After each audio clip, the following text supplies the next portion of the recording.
కాంగ్రెస్ ప్రభుత్వం అధికారంలోకి వచ్చిన తర్వాత స్టూడెంట్స్కి ఏదైతే స్కూటీలు అందజేస్తామన్నారో అలాగే మిగతా పథకాలు కూడా ఏవి అమలు చేయలేదని చెప్పేసి ఇటు స్టూడెంట్స్ వర్గాలు ఆందోళన వ్యక్తం చేస్తున్న పరిస్థితి కనిపిస్తుంది. ప్రభుత్వం ఇస్తుందనిపిస్తుందా మీకు ఈ స్కూటీలు ఇచ్చిన హామీలు? ఇవ్వదు.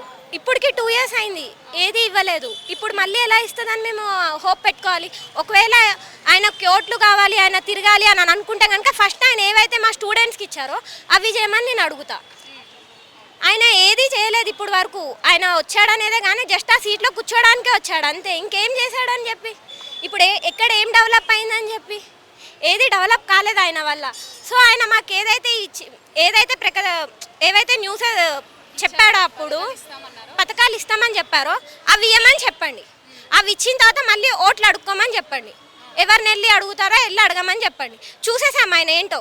ఒక 2 ఏళ్ళు కాదు, ఇప్పుడు మేము ఇంకా అనుకుంటారు చాలామంది, అరే ఇప్పుడు ఈయన మనం ఇంకా 3 ఏళ్ళు భరించాలారా అని చెప్పి ఆ కాన్సెప్ట్లో ఉన్నాం.